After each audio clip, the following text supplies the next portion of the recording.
Here's a House hearing on the government's tracking of terrorist finances. The Treasury Department Undersecretary testified to a House subcommittee on the legality of the program. This is about 2 hours.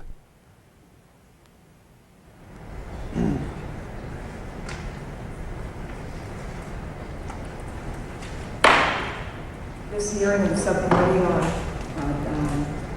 Oversight and Investigation will come to order.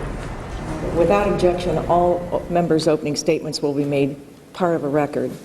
I wanted to point out that during World War II, Congressman Andrew May returned from an oversight visit to the Pacific Theater and told a group of reporters that those with loved ones serving in submarines didn't need to worry, because the Japanese were setting their depth charges to detonate at a level that was too shallow to reach our submarines.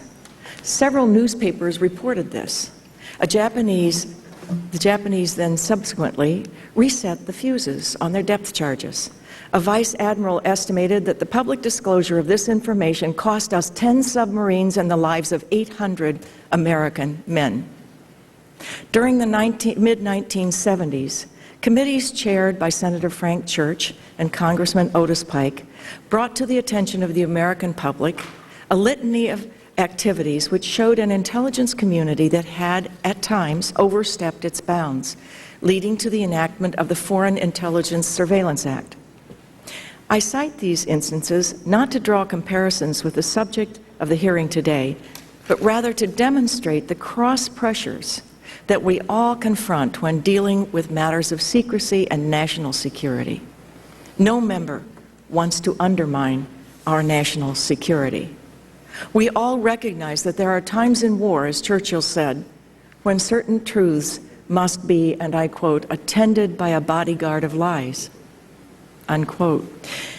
As a New Yorker and representative of so many people who are deeply affected by terrorism, I could not feel more strongly about protecting our vital national security tools. Just the same, no member wants to forego the institutional obligation envisioned by the Founding Fathers. We work always to strike a structural balance that James Madison articulated very well in Federalist Paper number 51. The hearing today is to examine terror finance tracking program and to examine the merits of the program and to see if it has been properly created and implemented by the administration. Along with Chairman Oxley and my colleague, Mr. Gutierrez, and my colleague, Mr. Frank, I have spent as much time on terror finance as any member in this body. We have held many hearings. We have established a bipartisan task force on terror finance. And in 2004, I even authored an amendment which authorized the government to monitor cross-border wire transfers. My record properly suggests that I would support a sophisticated and aggressive program similar to what has been described by the media. While many terrorist operatives are increasingly resorting to cash couriers and to move funds, charities and wealthy donors who support terrorists are likely to have used the SWIFT program are likely to have used the SWIFT system that this program specifically targets. It would be foolish to ignore that. Furthermore, this program has the support of several important people outside the administration who are familiar with the workings of the program. People like Chairman Oxley, the co-chairs of the 9/11 Commission, and former officials such as Dennis Lormel, former head of the FBI's Terror Financial Unit. That said, many people in Congress who should have been briefed by this administration were not. And while I appreciated the visit last week from Undersecretary Levey, after the program's existence was reported in the media, our oversight obligations are far from fulfilled. I believe that the skepticism the administration afforded this Congress, perhaps properly, regarding the terror finance tracking program must be reciprocated. We must ensure that an environment of accountability is provided for all government, everyone in government, who deals with the sensitive financial information. In our letter, our colleague in a letter our colleague, Intelligence Chairman Hoekstra, recently sent to President Bush about withholding information from Congress. He mentions how he expects it to reinforce an important question in the minds of all members. What else is it that we don't know? What else don't we know? So in addition to this hearing, I'm going to ask Undersecretary Levey to come back here to brief this subcommittee to answer any questions he cannot answer in public forum today.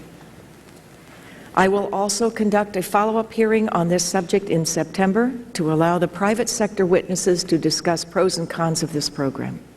Additionally, I am asking the GAO to conduct an investigation into this program to ensure that it was indeed conducted in accordance with all proper laws, that it does possess all necessary safeguards, and that Congress was appropriately informed. This GAO investigation is mere due diligence and is going to help ensure that our trust is not poorly placed in the Treasury Department. I want to thank Undersecretary Levey for coming here today. I have a deep respect for Undersecretary Levey, and I believe he's doing an excellent job at Treasury.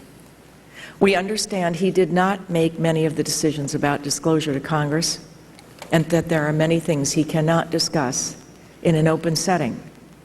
However, I do look forward to an informative discussion on this matter today. And with that, I turn to our ranking chairman, Mr. Frank. Thank you, Madam Chair, from your lips. I am here today in the absence of the ranking member of the subcommittee, Mr. Gutierrez, who's missed his plane. He flies out of Chicago, and those things will happen. I begin by expressing my appreciation for your statement, Madam Chair. I think you have laid out what exactly the issues are here, namely the extent to which our fight against terrorism is going to be a genuinely collaborative effort between the executive branch and Congress. And I think you were right to point to the broad support for this program. I don't know any member of Congress who thinks we should not be tracking the finances of terrorists. The resolution which I offered, which was widely supported by people on my side of the aisle and a few on the other side, explicitly affirmed that. My problem is that this administration, by its pattern of rejecting the notion of congressional collaboration, has made this controversial. That's where the controversies come in. There was not a great deal of controversy about the substance.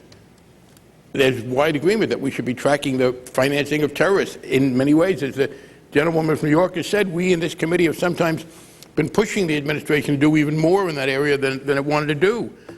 The problem is, and it's not an isolated instance, we've seen it in area after area. I have come genuinely to believe that the fact that the Congress would have been willing to be cooperative is not only irrelevant, but seen by the administration as problematic. That is, I believe this administration would rather do things unilaterally without inviting congressional collaboration, because the dominant factors in this administration genuinely believe that increased executive authority, unhindered and unhampered by interference from the Congress, is essential. And we've seen this in a number of areas. To be honest, I have come to believe that the people in this administration have a different view of democracy than the one that I have. I want to be very clear. This is not a case of my accusing them of not being democratic. Those on the left who make those accusations, I think, are wrong. The question is, how do you define democracy? I think this administration prefers the model of having the single decision maker elected every 4 years and basically entrusting most of the important decisions to that decision maker. And the willingness of the Congress to cooperate, that the gentlewoman from New York correctly pointed out, is rebuffed, because they think, okay, if we let them agree with us on this issue, then they will have established the right to disagree with us on another. There would not have been any problem with this program. And the proof of that is the briefing pattern. Now, we are supposed to be briefed on these things.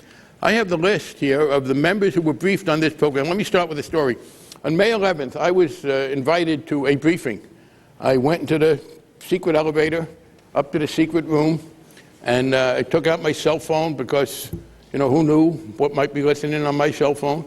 And two people from, I guess, Treasury, I never even knew, said, we're going to tell you about something that's about to be made public. The conversation I had, the only time I've had a comparable, or heard a comparable conversation, it was between Groucho and Chico.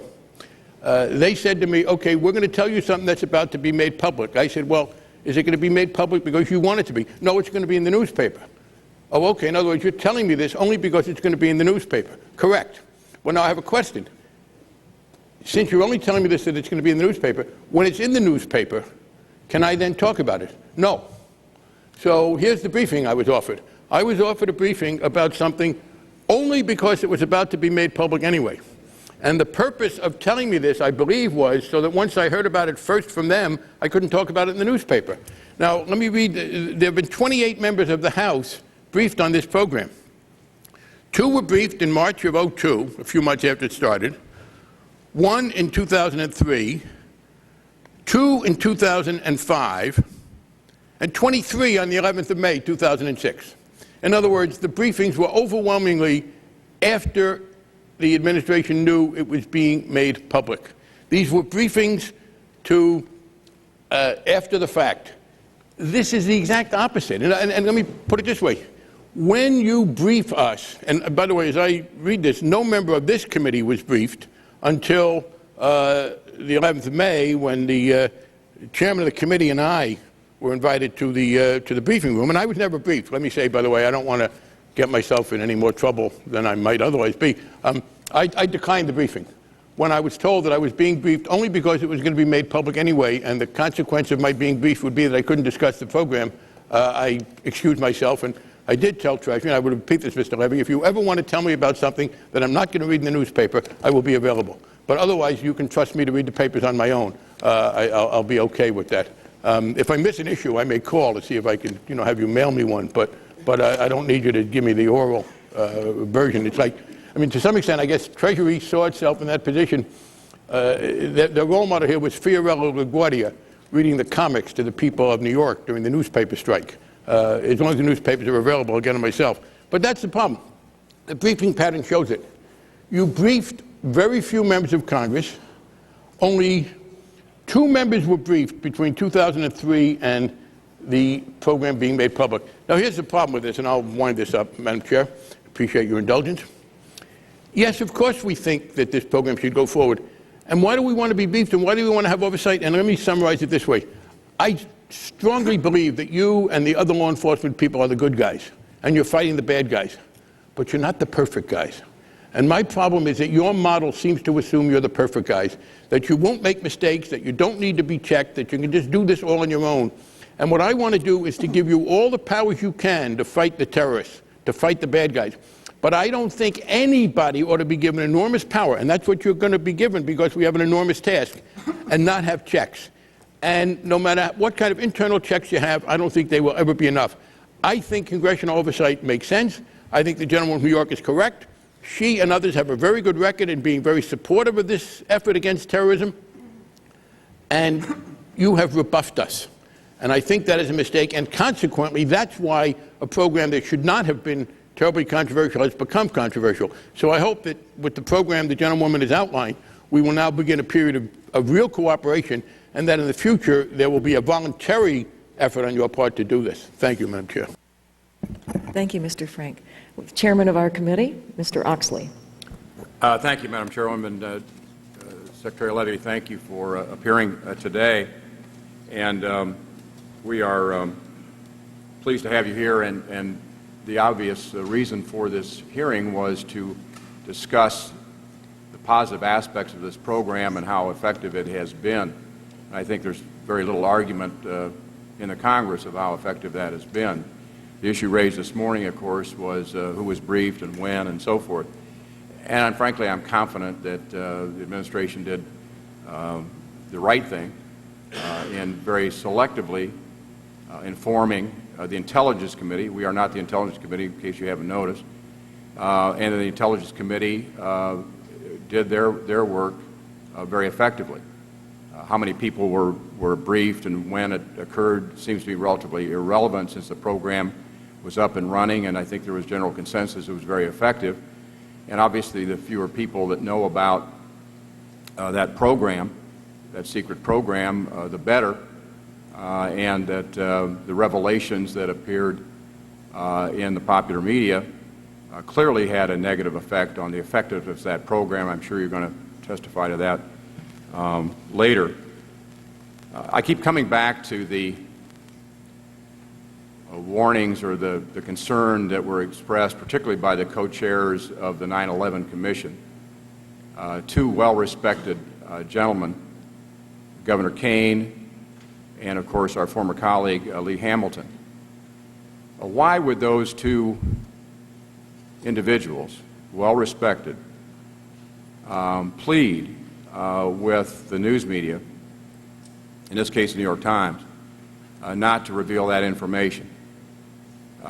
It seems to me that it goes to the heart of this entire issue, and it was frankly never answered during the debate and the resolution that we had a week or so ago. And so we keep coming back to that very poignant issue. And by the way, they weren't the only two that were trying to keep that program secret, because obviously the terrorists, once they get that information, change their habits, the New York Times editorial board to the contrary notwithstanding. It's amazing how much the editorial board at the New York Times understands about terrorist actions and finances, but that's for another day.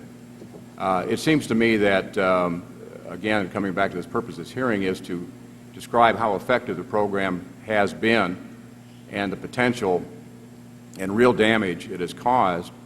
When this committee debated and voted on the terrorist financing part of the Patriot Act, it was this kind of program that we clearly had in mind.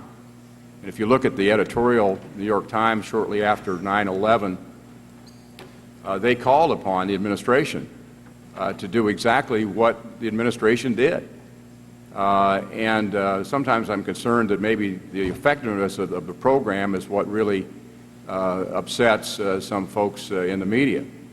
But we have, in this committee, I think, set the framework in the terrorist financing provisions and anti-money laundering provisions of the Patriot Act that really allowed the administration to do this effective program that has, I think, been severely weakened by the revelations that occurred in the popular press, and I find that to be very upsetting. And by the way, this is not the first time that we've had this kind of situation where you've had unauthorized leaks from what I think is frankly treason, and it's been reported in the popular press for whatever reason.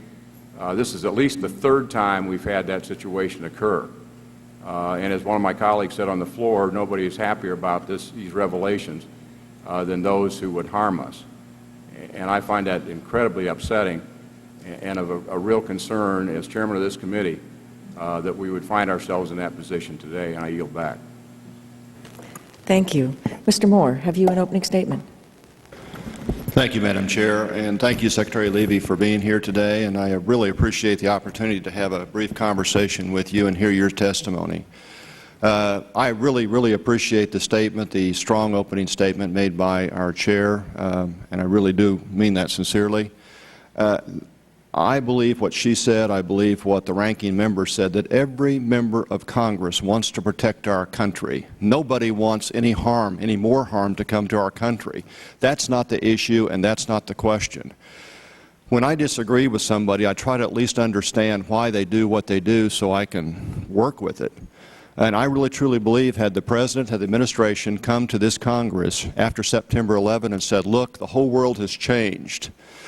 We need to look at the FISA law, which has been in effect since 1978, and I understand there were about 17,000 applications and only 6 or 8 or 10 rejections out of 17,000.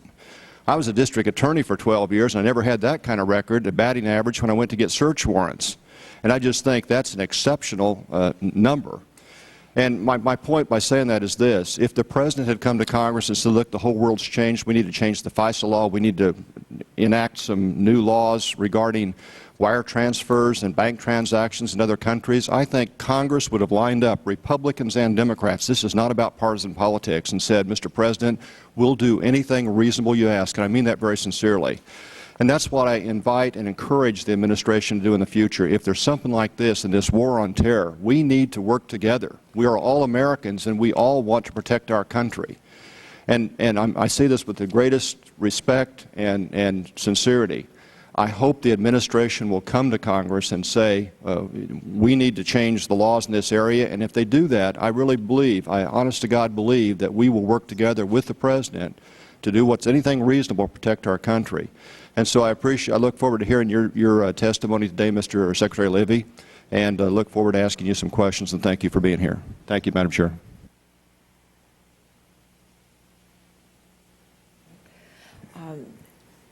I'm going to turn to Mr. Paul in 1 minute, but because there are a number of people here, and I know that the Undersecretary is going to need to leave, I'm going to ask all members to shorten their opening statements to a 2-minute rather than a 5-minute statement with unanimous consent. Mr. Paul. Thank you, Madam Chairman. I know today it's not very appropriate to bring up the subject of the Constitution and the Fourth Amendment, and I'm not going to pursue that, but I am always concerned about the legal authority for what our government does. The whole issue of whether or not subpoenas are issued under probable cause is really questionable. And I, too, like everybody else, want to do whatever we can to find out what the terrorists are planning to do. But I want to just take a minute to make the point about the practicality of what we do. Quite frankly, I don't think the terrorists were tipped off to anything. You know, we've been monitoring financial transactions for 30 years, and they know what's going on. As a matter of fact, they have been suspicious to the degree that they essentially don't use the system anymore. They've gone to this Hawala type of system, which is off the books, and therefore all the effort that we put forth may be wasted effort and may be confusing things. This assumption that more is better, spend more money, have more reports, have more subpoenas, can actually backfire on us. And I want to just quote a UN report after, that came out after 9/11. Matter of fact, it came out in May of 2002. And this dealt with a $69,000 wire transfer that Mohammed Atta, leader of the hijackers, received from the United Arab Emirates. The report noted that this particular transaction was not noticed quickly enough because the report was just one of a very large number and was not distinguishable from those related to other financial crimes. So therefore, this idea that we just need more financial surveillance, but since the Bank Secrecy Act, FinCEN's been around, we've had executive orders, we have the SWIFT program, and to think for a minute that the hijackers aren't going to be very knowledgeable about this, I just think we're kidding ourselves. And this whole idea of more is better, I think, needs to be questioned. I yield back. Thank you, Mr. Paul. Ms. Maloney. Thank you, Chairman Kelly and Ranking Member, for holding this important hearing.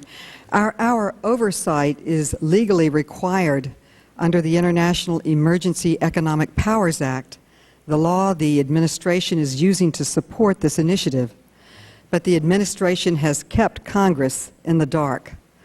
Although Treasury started subpoenaing data from SWIFT in October of 2001, only 3 present members of this body were informed about the program before May 11, 2006. Even though this committee has jurisdiction, most of us learned about the depth of this program only from the New York Times when it published its article on June 23rd of this year. Apparently, congressional notification occurs when the New York Times is delivered to our office. The administration's intentional failure to consult with Congress for 5 years, even though it is clearly required by the law they argue supports this program, is part of a very disturbing pattern. As the chairman of the Intelligence Committee, Chairman Hoekstra, noted over the weekend, the administration needs to be reminded that keeping Congress informed of intelligence programs is not optional. It is a legal requirement. Congressman Hoekstra's comments echo those of the Supreme Court in reviewing the Guantanamo Bay tribunals. The administration needs to remember that this is a country where there are 3 branches of government. I would just like to say that when the Times brought this program to our attention, it was condemned by the administration. But these are the same types of charges leveled against the same paper that we heard about with the Pentagon Papers. But despite the statement of the President and Secretary Snow, no one was exactly surprised that the U.S. government is monitoring international wire transfers. And I have here a list of public statements in papers across this country, in Canada, Australia, about the SWIFT program and our government's monitoring of it. And I request permission to place this in the record and would note that the interns in my office compiled it in just 2 days.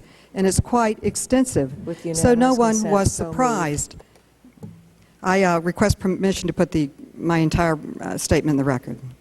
So moved. And the press clippings. Thank you.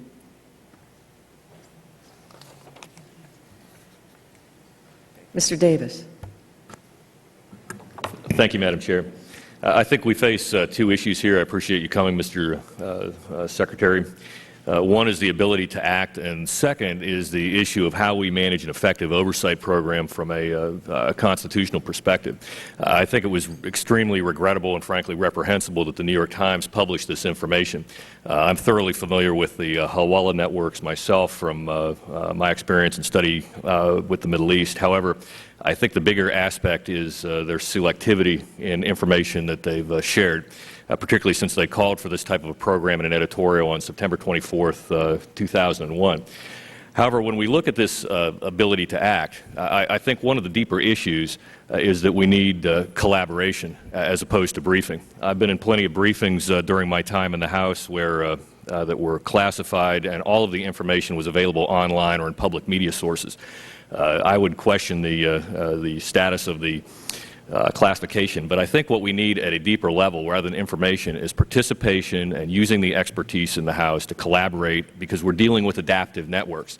Just as the terrorists are changing as they find out methods that we have, one of the things I think that would be helpful to maintain the constitutional oversight that's necessary is for the administration to work closely with the subcommittees in Congress, and specifically those members with expertise on these issues and understanding perhaps the political dimension in a way that many in the agencies may not, to assure that we can have a robust, flexible, and responsive system, and one that can adapt to the continuing changes in technology and the way our enemies operate. I appreciate you being here today, and I look forward to the discussion. I yield back, Madam Chair. Thank you. Mr. Cleaver.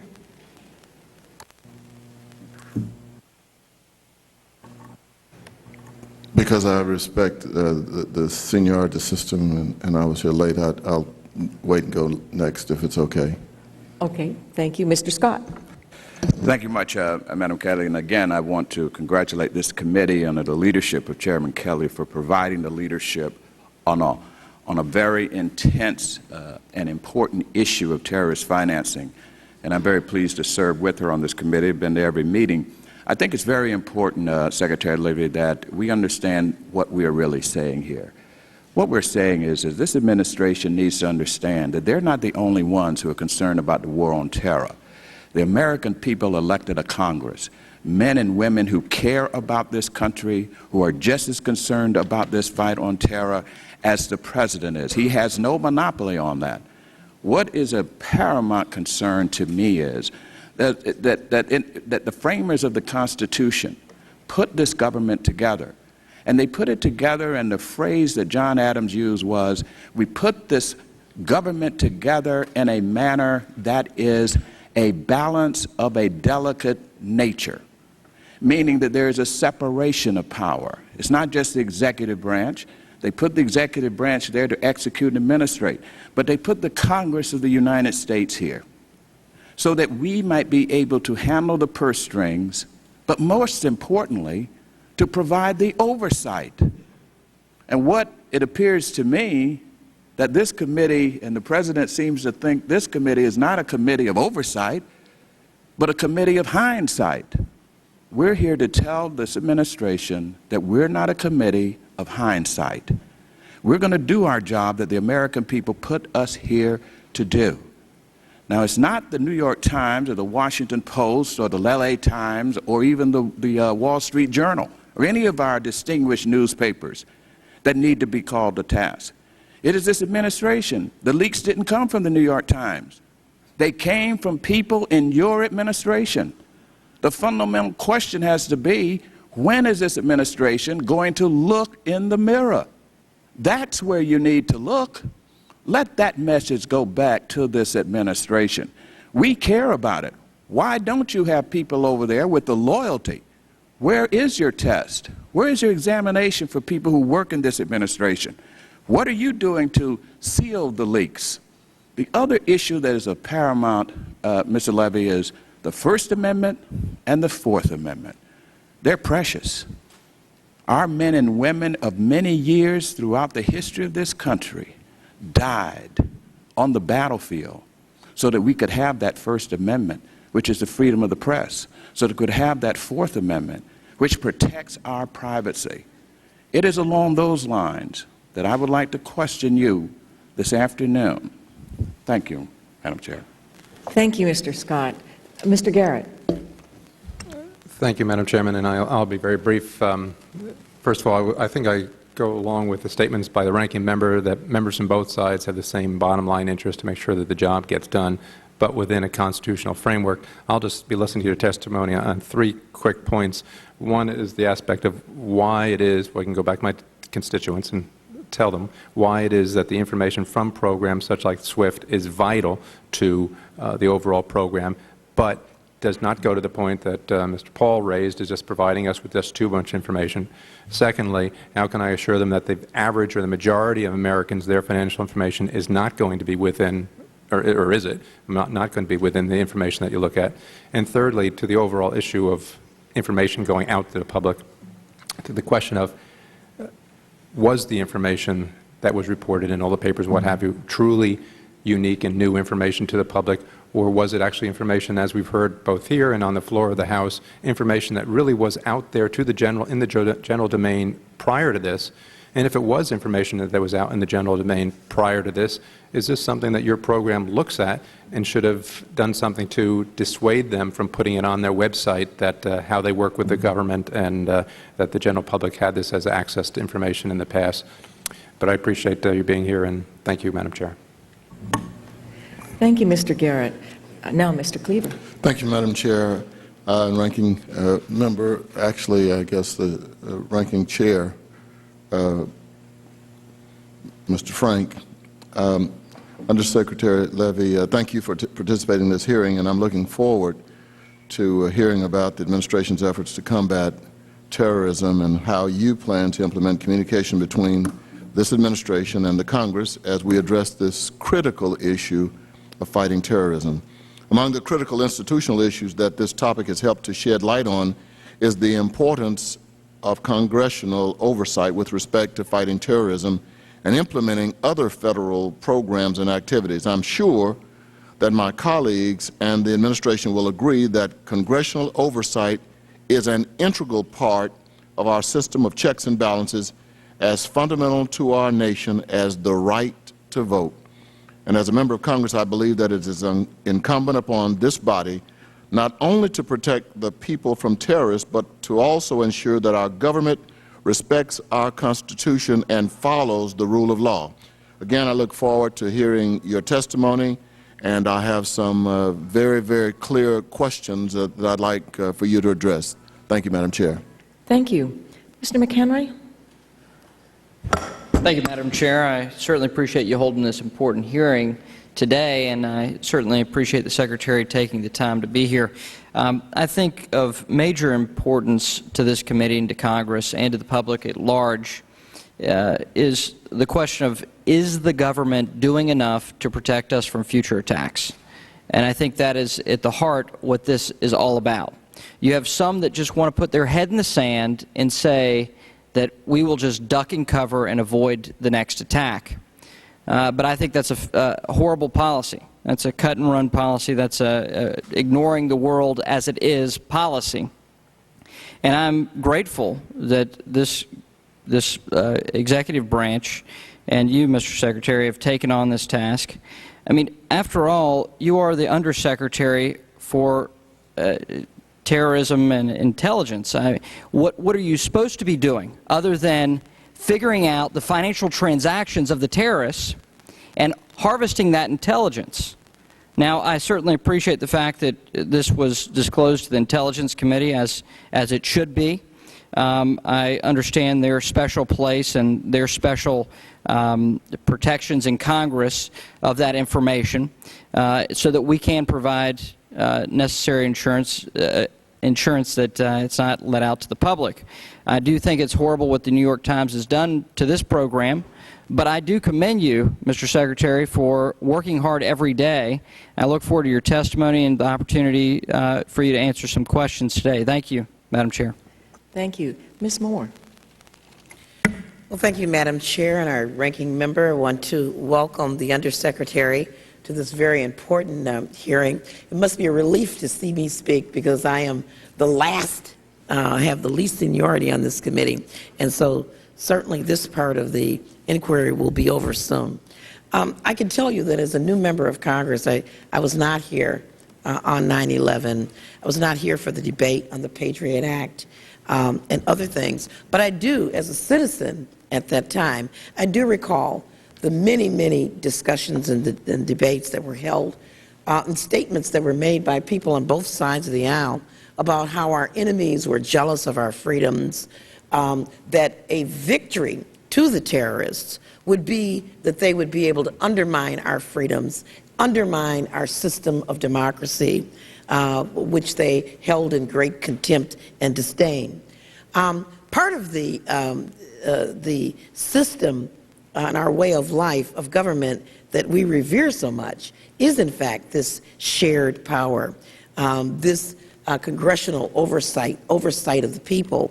And I am wondering, as we begin this hearing, I do want you to keep this in mind. Are we indeed capitulating to that very fear by an administration that has determined that our need to surreptitiously examine financial records is it's more important to capitulate to that fear than it is to include the Congress of the United States in their oversight role and to make sure that we are not conducting warrantless searches without the consent of the people. Are we indeed capitulating to that fear?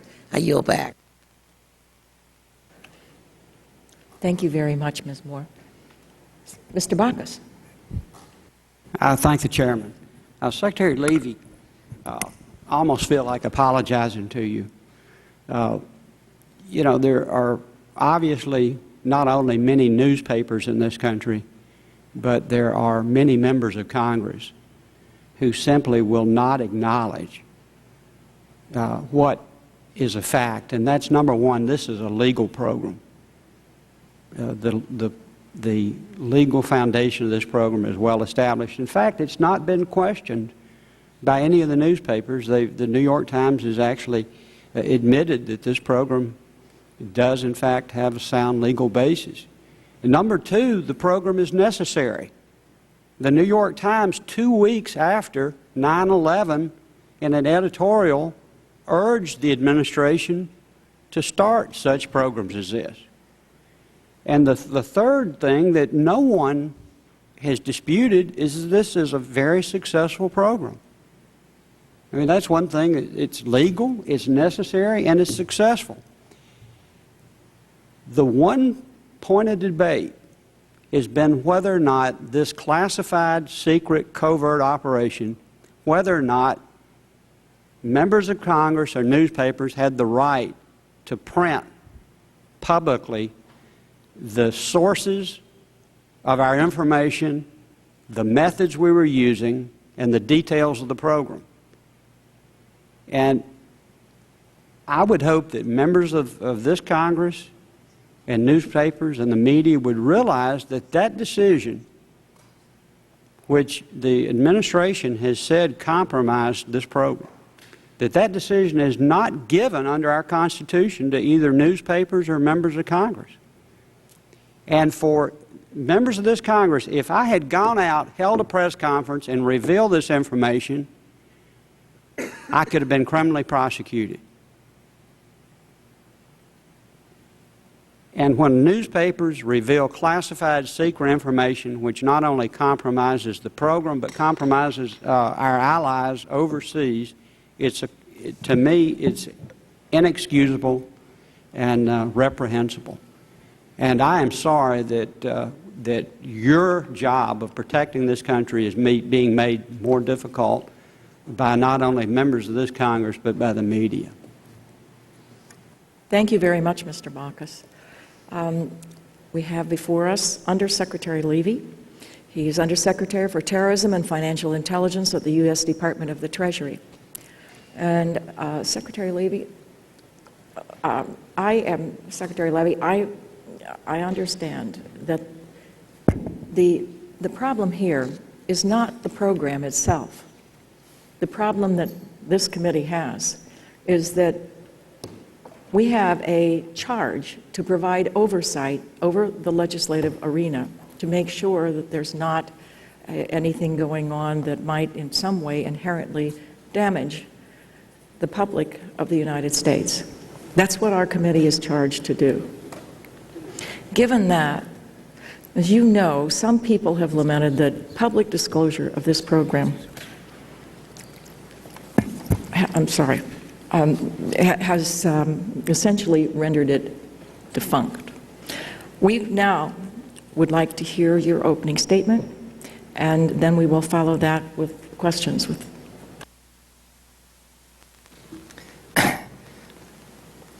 Thank you, Chairwoman Kelly, Congressman Frank, distinguished members of the committee.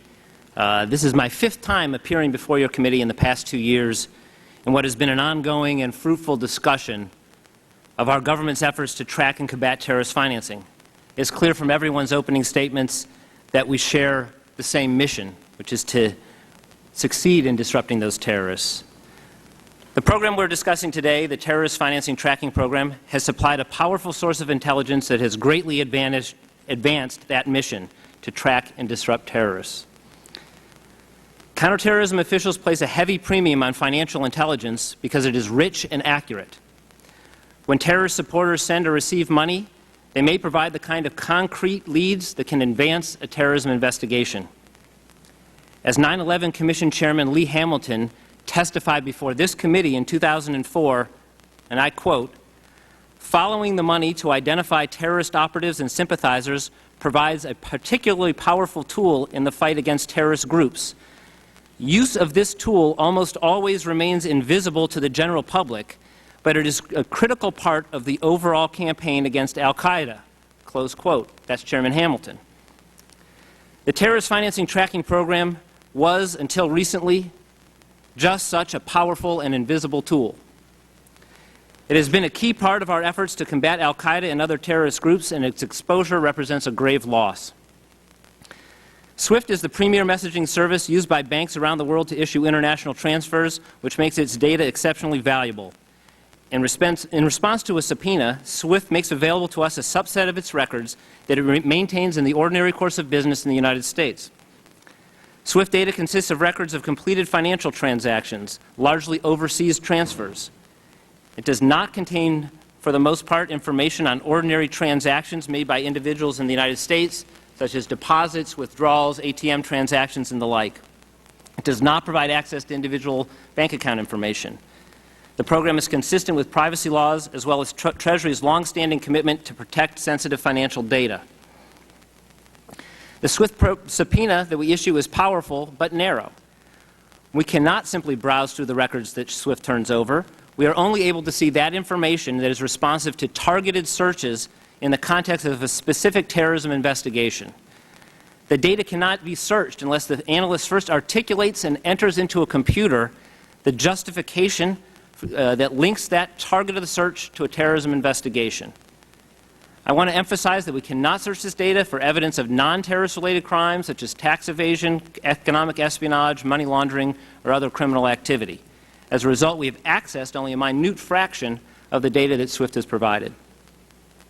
Because we agree with Mr. Frank that people aren't perfect and the people in government are not perfect either, the program we have instituted multiple overlapping layers of governmental and independent controls to assure that the data is only searched for terrorism purposes and that the data is properly handled.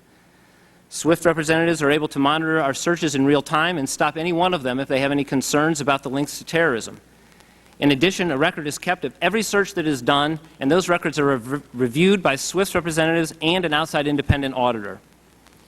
Moreover, Congress was informed of this program in the traditional way in such matters through the Intelligence Committee. The program has also delivered results. It provides counterterrorism analysts with a unique and powerful tool to track terrorist networks. To cite one prominent example, the program played an important role in the investigation that culminated in the capture of Hambali, who, as you know, is JI's operations chief and masterminded the deadly bombings in Bali in 2002. But beyond these headline cases, the program has proved its worth in many quieter but equally significant ways. Anyone who has tried to piece together a complex terrorism investigation with months of sweat and dead ends knows how important it can be to uncover a new connection or a new personal identifier. This program generated just such leads on a regular basis. Some observers, including some members of this committee, have argued that the disclosure of this program did little damage because terrorist facilitators are smart and they already knew to avoid the banking system. They note that we were quite open, that we were following the money and trying to track financial transactions. But let me respond to this issue firsthand. When I was asked to oversee this program nearly 2 years ago, I requested that the written output from this program be part of my intelligence briefing every single morning. Every day I go into our SCIF and I get my intelligence book, and behind tab 11 of my book is the output from this program. I can't remember a single day when my intelligence book hasn't included concrete leads from this program, and most often many more than one. Now, one can debate the reasons why, but the fact is that financiers and associates of terrorist networks have continued to use the banking system, and this program continued to show us who they are and how they do so. In short, the terrorist finance tracking program has been extremely valuable. It's grounded in law and bounded by safeguards. It represents exactly what I believe our citizens hope we are doing to prosecute the war on terror. Finally, much has been said about the newspaper's decision to publish information about this program. As a government official, and as mentioned here today, I must point out that the newspapers almost certainly would not have known about this program if someone had not violated his or her duty to protect this secret. At the same time, I do very much regret the newspaper's decision to publish what they knew. Tracking terrorist money trails is difficult enough without having our sources and methods revealed. I can assure you, however, that our efforts will not wane. We will continue to do everything in our power to follow terrorist money trails and disrupt their activities. We are absolutely committed to this mission, and I know this committee is as well. I look forward to answering your questions about this program. Thank you. Thank you, Secretary Levey. Without objection, your full opening statement will be made part of the record. Thank you. I'm going back to something I said before, which is that there are people who have lamented that public disclosure of this program has essentially rendered it defunct. 9/11 Commission co-chair Tom Kane said, and I quote, "I think it's over." I'm interested in exploring this suggestion that the program's no longer useful. You've testified before Congress that there was a lag between what Saudi Arabia said and what Saudi Arabia did regarding their efforts to fight terror finance, and you and others in government have raised concerns about wealthy individuals and charities based in Saudi Arabia. Given the nature of the data that passes through the SWIFT system, it seems reasonable to conclude that the tracking program may continue to be particularly useful in monitoring the activities of charities and wealthy individuals who support terrorism under the veil of legitimacy. Generally speaking, how, if at all, has the SWIFT program helped you assess whether the Saudis and other emerging banking centers, such as the UAE and Bahrain, have lived up to their stated commitments to combat terror finance? And in talking about this, if you'd specifically respond to the suggestion that the program's been killed by public disclosure, I would appreciate it, and I would appreciate you updating your views on how Saudi Arabia and others are cooperating with us in our fight against terror finance. Is the Treasury investigating the leak that resulted in the public disclosure also? So I'm asking you essentially 3 questions, and I will repeat them. Would you like me to? Okay. One is, I'd like to know how the SWIFT program has helped you assess the Saudis and other emerging banking centers, such as UAE and Bahrain, how that has helped you assess whether they've lived up to their commitments in combating terror finance. And in discussing that, I'd like you to specifically talk about whether or not the program disclosure, the SWIFT program disclosure, has been killed because and its usefulness is no longer available to us. And the third question I'd like to ask is if the Treasury is investigating the leak that resulted in the public disclosure. I think I've got those questions. Let me start by the damage from the disclosure. I think, as I indicated in my opening statement, there's no doubt that there's been damage from the disclosure. As everyone in this committee knows, this is a very formidable enemy. They are intelligent. They do what they can to cover their tracks. The fact that we've now made explicit the information that we're looking at to track their money trails is definitely damaging, just as a matter of logic. The question that you posed, though, is whether the program is dead or absolutely without value. And to be very honest, I think that remains to be seen. One of the things that one has to take into account is that when you talk about a terrorist network, there are lots of aspects to it. And I think you've alluded to some of the key points, which is that you have some people trying to live in polite society and keep one foot in both worlds, one foot in the legitimate world and one foot in the world where they're supporting violent jihad. You have charities and so forth. It may well be that this program will still yield a great deal of value in those sorts of investigations. I can tell you, without going into specifics about any individual case for obvious reasons, that one of the ways that this program has been quite valuable is in the investigation of charities and particularly their attempts to reconstitute themselves after they've been first exposed. So without going into specific detail about how it's helped with respect to the countries that you named in your question, I can tell you that the program has been quite valuable in that respect.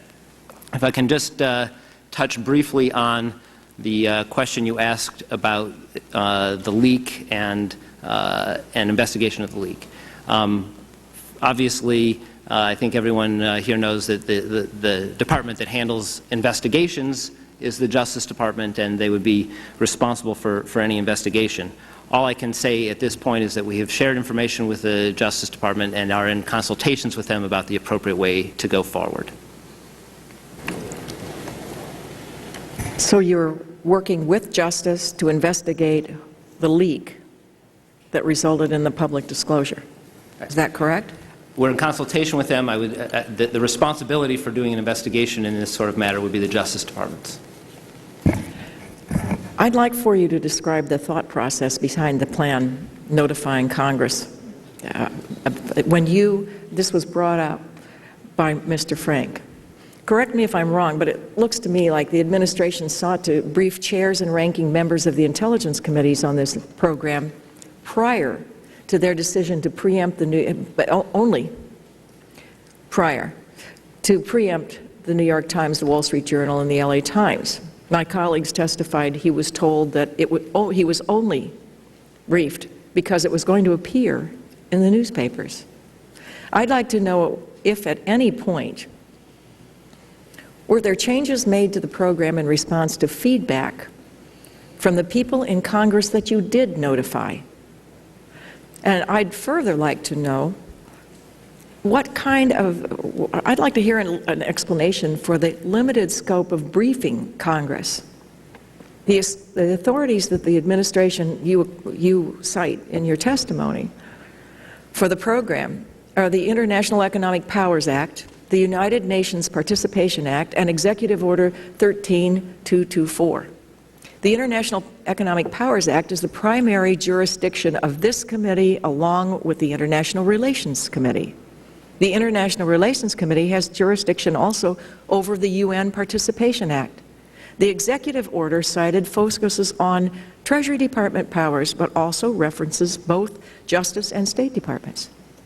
So why did the administration choose to brief none of the committees that have been put in charge of overseeing the government functions that you talk about, giving you authority? Why did they brief others and not the committees of jurisdiction? Well, thank you for that question. I look forward to responding to it. I know it's a concern of yours and many others. I should say at the outset that I very much value the partnership we have with this committee. This has been an excellent relationship. We've done many good things together, and I hope we'll continue to do so. As I said in my opening statement, Congress was informed of this program in exactly the way that Mr. Frank indicated in his opening statement, through the chairman and ranking member of the intelligence committees. The members were briefed on this. That's consistent with my understanding of the National Security Act and the customs and practices that have been agreed upon over time by both the executive and legislative branches on working on intelligence matters. As you indicated in your opening statement, these were decisions that were made in 2002, and so I can't tell you the thinking that went behind them because I was not there at the time. I can tell you that when I did arrive at the Treasury Department in 2004, and I was given responsibility for this program, I took a look at that, and it seemed at that time even more appropriate because the office that I had been just confirmed to be the head of is a hybrid office. It's one where we have a policy function as well as an assistant secretary for intelligence and an intelligence office. My assistant secretary for intelligence is naturally a part of the intelligence community. She reports not just to me, but to the DNI. Her confirmation, I know this is a Senate issue, but her confirmation went through the Senate Intelligence Committee and not through Senate Banking or Senate Finance. And we have a hybrid office, and she is the person with day-to-day responsibility for this program. It seemed appropriate to me that the Intelligence Committee would be the committee that would have the primary responsibility for oversight of what is essentially an intelligence gathering tool.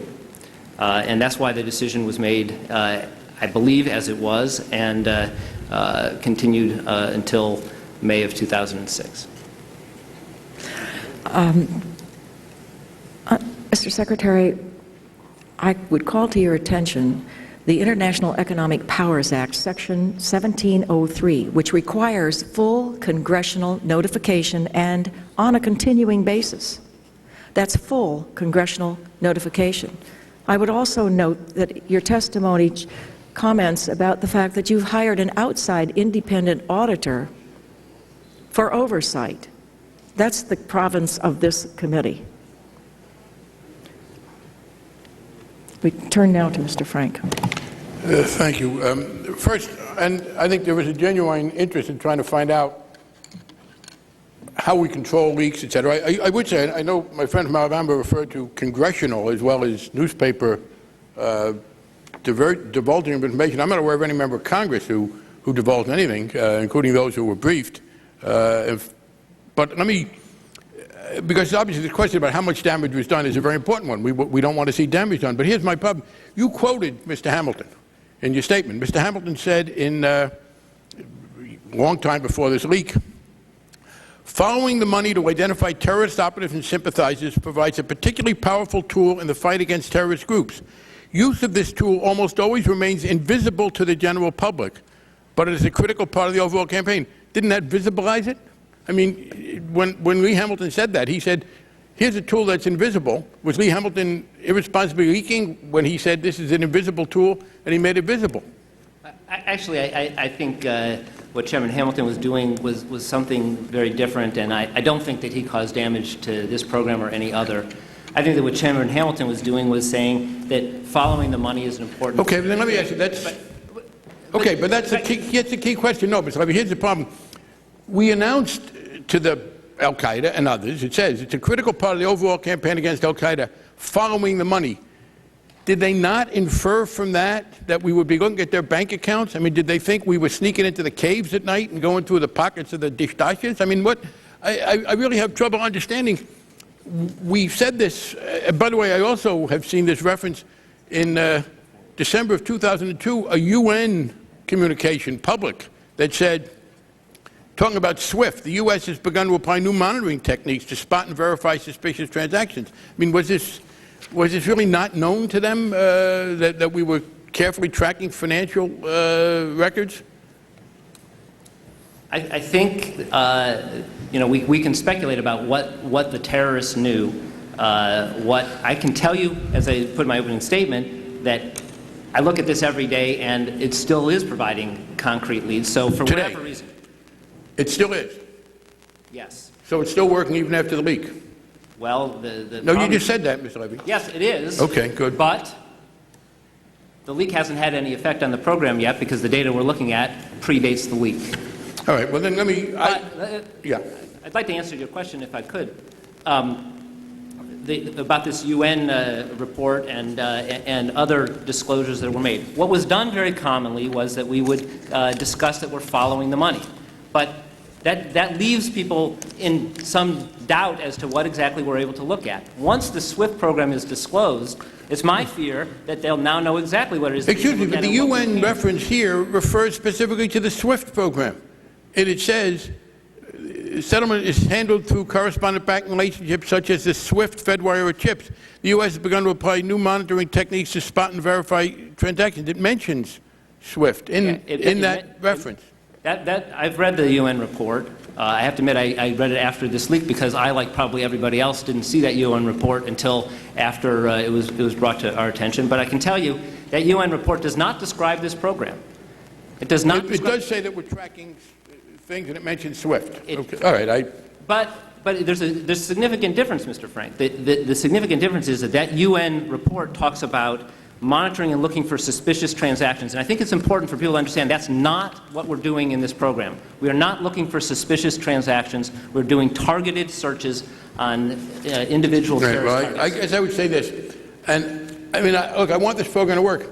My sense is that people do these things even though they are generally aware they're being tracked. Look, people get wiretapped, and everybody knows about wiretapping. That doesn't stop people from saying things that we can wiretap. So, but I do want to go on to... I hope you're right. All right, well, I'm going to ask for a classified briefing in a few months as to whether or not there was damage. This is a serious question for us. But I now want to go on and ask, I have to ask this, and I have to correct myself. I said that I was offered a briefing on the 11th of May. It was the 25th of May. Why, if it wasn't important to brief me before it was going to become public, why did you decide after it was going to become public to brief me? What was the point of that?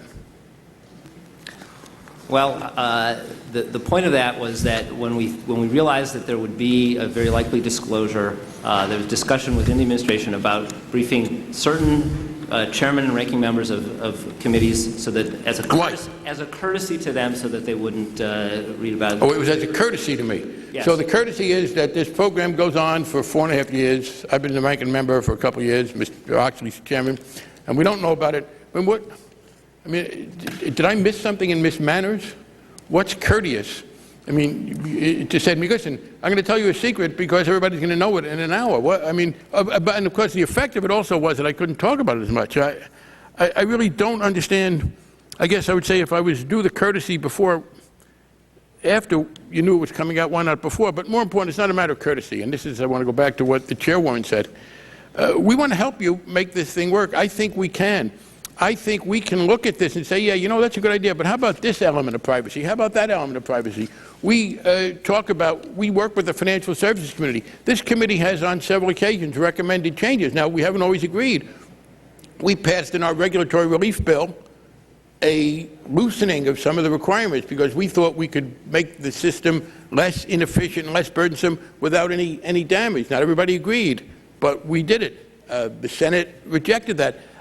That's the kind of give and take that I think improves the program. So you know, you talk about briefing, and let me just say again, yes, the chair and ranking member of the Intelligence Committee were briefed on the 7th of March of 2002, just after the program started. There was virtually no briefing until only 3 other members were briefed. The chairman of the Intelligence Committee, and you apparently tried to brief the ranking member. She wasn't available, it says, whatever the problem was, and the chairman of the Appropriations Subcommittee. That's so between 2002 and 2006, when you knew it was going to be made public, there were 3 briefings. Now, that is not a nearly adequate effort for us to work together on this, and this is not, the program's not in controversy. The unilateralism with which you proceed is, and that's what makes something controversial.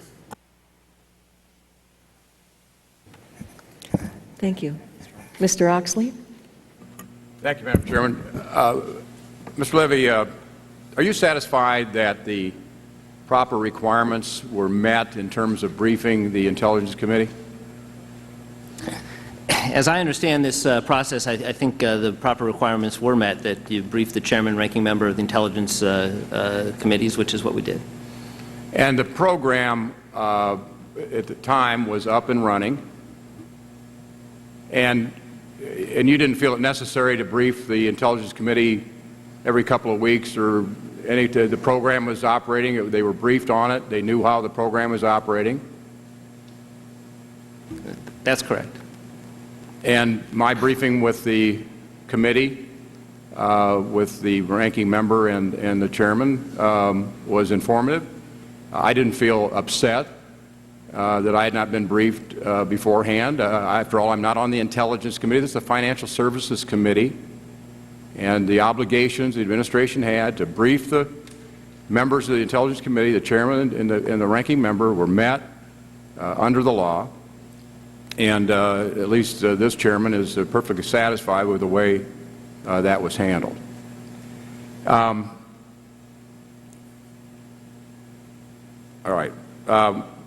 We had, as you know, Congress had mandated a FinCEN exploration of a system to review all cross-border financial transactions. I believe it was in the Patriot Act. Could you tell us the status of that? Sorry. Yes, Mr. Chairman, I'd be happy to. Let me first do that by distinguishing what that program of cross-border wire project, how it differs from the SWIFT program. I think it's important. The cross-border wire study that we're doing a feasibility study on now, that project is both narrower in a sense because it only deals with U.S. to abroad and abroad to U.S. transactions, whereas the SWIFT program is worldwide. But it's also much broader as well because it deals with all cross-border transactions, whether handled by SWIFT or not, and we can use that information for terrorism, money laundering, all sorts of law enforcement purposes. And we can do all kinds of the things that people traditionally think about when they think about data mining in terms of looking for trend analysis, suspicious activity, and the like. We're currently doing a feasibility study on that broader project that you've asked us to take a look at. We've gotten some comments from the private sector as well as from the regulators, which we're currently considering. I can tell the committee that one thing we're considering there is whether we should try to do this as a pilot project to see if whether we can set up the system right and get value for it before we proceed with a larger project. And once that is completed, then it's the will that be reported back to this committee and the Congress? Yes, I think we have to do a feasibility study, and of course we have to brief this to our new secretary, who will be the decision maker about how he recommends that we go forward. Let me ask you about the terrorist finance tracking program. and its use of SWIFT data. What key protections were part of that program that could guarantee Fourth Amendment protections? Well, as you know, Mr. Chairman, the Fourth Amendment, the Supreme Court case United States versus Miller, that there's no Fourth Amendment right to privacy in the types of financial records that we're talking about here.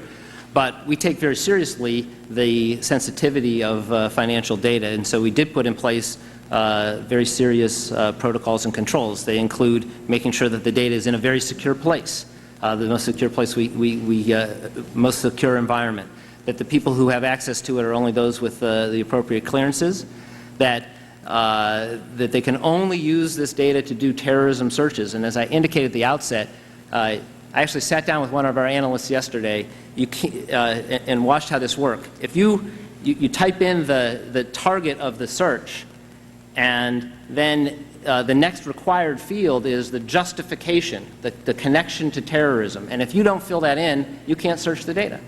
And it's that justification field that is monitored both by SWIFT people who are on site and an outside auditor after the fact to ensure that any improper searches are identified.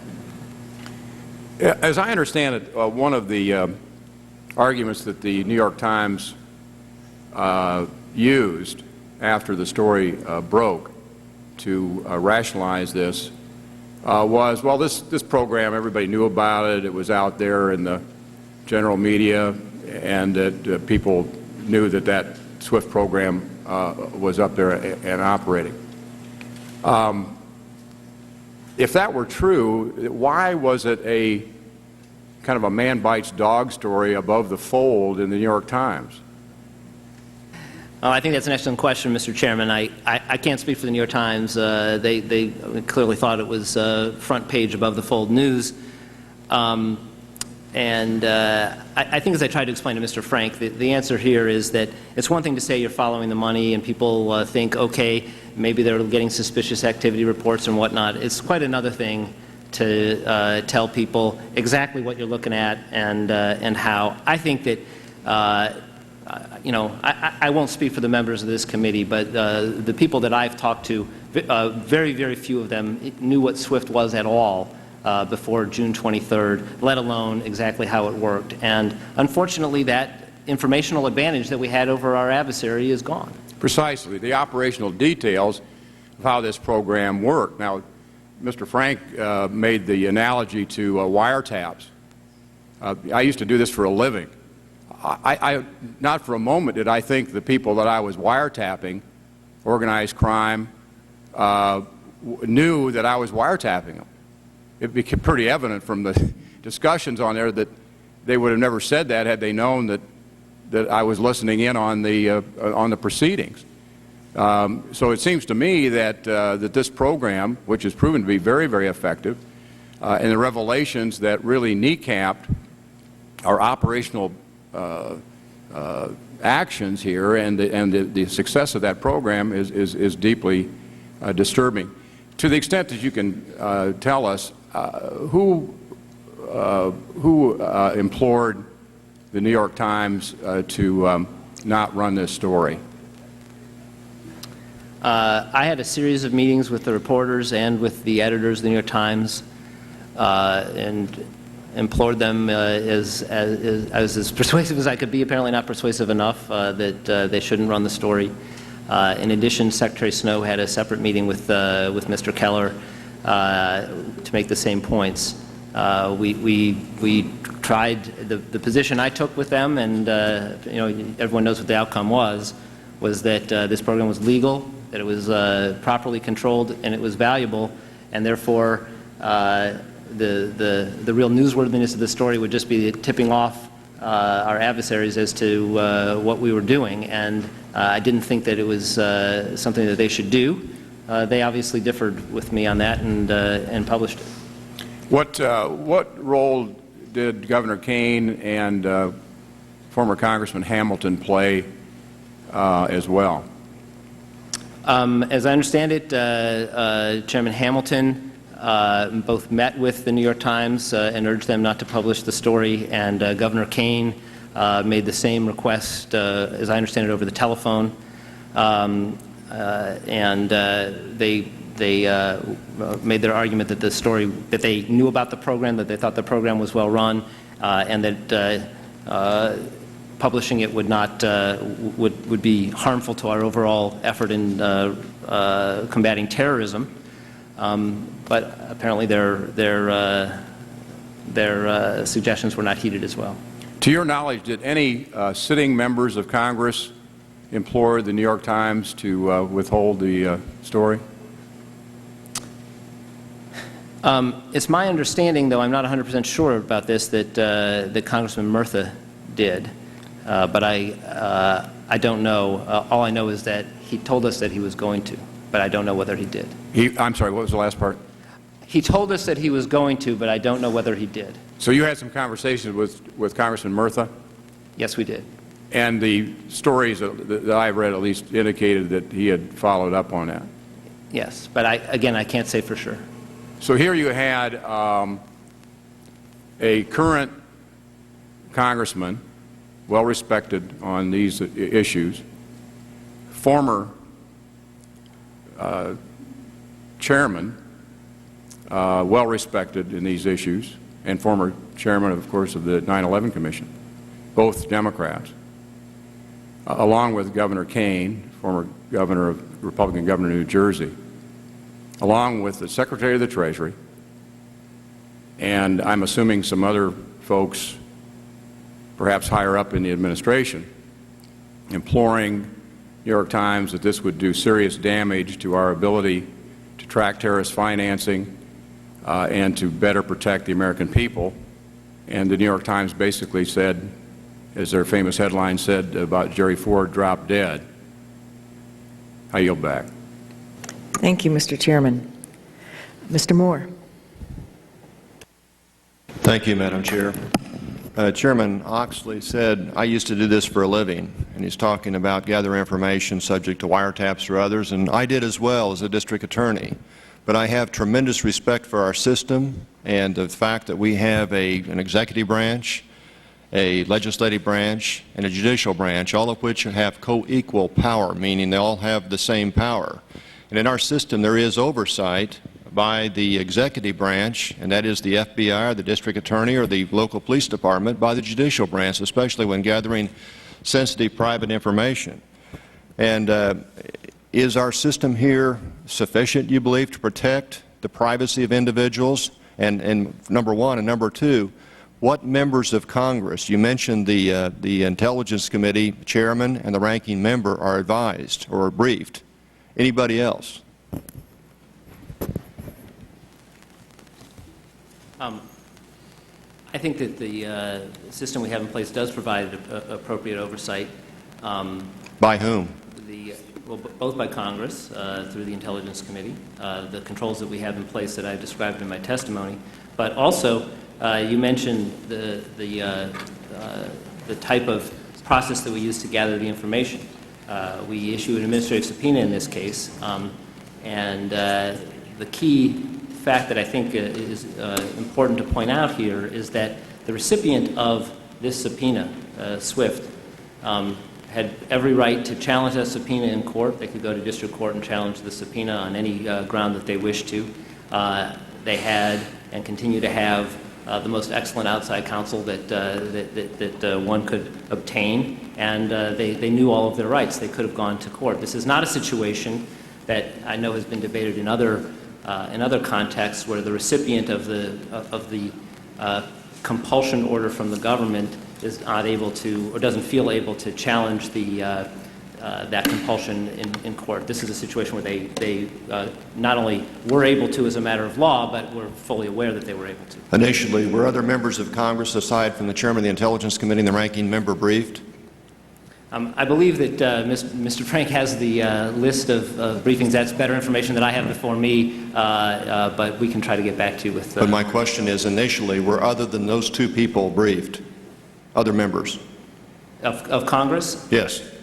Well, there would be both in the House and the Senate, chairman and ranking members. So all right. It would be four. So 4 members of Congress, the House and the Senate, were briefed. Yes. Senate and the House. That's my understanding, yes. And how often did that briefing take place besides the initial briefing? We gave them the briefing, and I wasn't there at the time. I don't know if there were follow-up discussions or not. I would like you to find that out, if you would, please, and provide that information to the committee if there were follow-up briefings after the initial briefing of the 4 members of the House and the Senate committee. Would you do that, sir? I'll look into that. Not responsive, Your Honor. Would you do that, sir? I'll look into that. I don't know whether I'll have that information. If you do, will you please provide that or tell us why you couldn't provide it? Yes, absolutely. Thank you. With disclosure, with disclosure of the eavesdropping program that's been happening in the past few months here, with disclosure of this program, I think a lot of Americans are wondering, are there other programs that this government is operating right now that we, even members of Congress, don't know about? And I guess, again, I would ask you, as I said in my opening statement, I would really appreciate and invite the administration to bring Congress in here and tell us in classified briefings, if necessary, if you think it's necessary, and I would certainly respect that as a former prosecutor, but tell us, make us part of this whole thing so we can protect our country as well and not feel like we're being kept out of the process. And that's what it feels, I think, to a lot of members of Congress, and that's why you're getting this kind of questioning right now from some people. I would absolutely respect any request for a confidential briefing, a classified briefing, but I think it's important that there really be oversight here so that the 3 branches of government and our system of checks and balances can operate to protect the people in our country. Thank you, sir. Thank you. Mr. Moore, 2 things. 2 things arose in your questioning. One, you asked about oversight, and the Secretary said that they have oversight. The oversight, however, is an outside auditor that has nothing to do with government. Very good point. The second thing is I have asked for a classified briefing. We have formally asked for a classified briefing to follow this. So we will be having that. Thank you, Chair. Thank you very much. Mr. Bacchus apparently has to leave, so we'll go next to Mr. Bacchus. Yes, thank you. I've got to go to the floor on the Internet gambling bill, which has been called up. Secretary, I think most members of this committee and the Congress are aware of the Espionage Act of 1917. Basically, that makes it a criminal act to, and I'll just quote from the act, it says to communicate, deliver, or transmit information to any person not entitled to receive it. And they're talking about their information related to national defense. Now, that act allows the executive branch to classify information. And this information was classified information, so it fit into that category. And it makes it a criminal act to communicate that information, to deliver it, or to transmit it.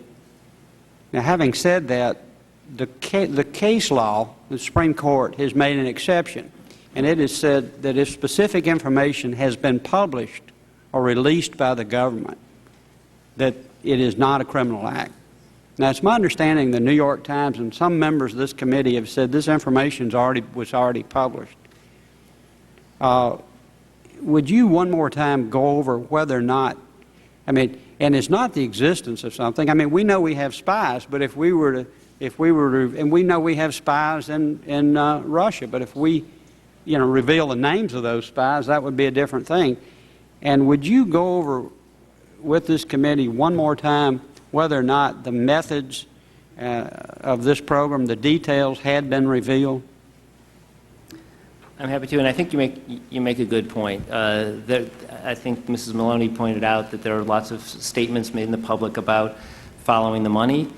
Even the word SWIFT, I gather if you can do a Google search, you can find SWIFT someplace, and people have found that. But what wasn't revealed before these articles was how we're doing this, and that we're subpoenaing the information from SWIFT. There were other aspects of the New York Times story that talk about the interagency collaboration in exploiting the data that was classified and remains classified. And it's that sort of operational detail that both was classified and remains classified, but also which I find so disappointing because, as I said, my interest here is not in anything other than getting after the terrorists. And I was very disappointed to see the story because it makes my job that I think we're doing all together here much, much more difficult. You know, I read the case last night, United States versus Morrison, which says that the determination as to whether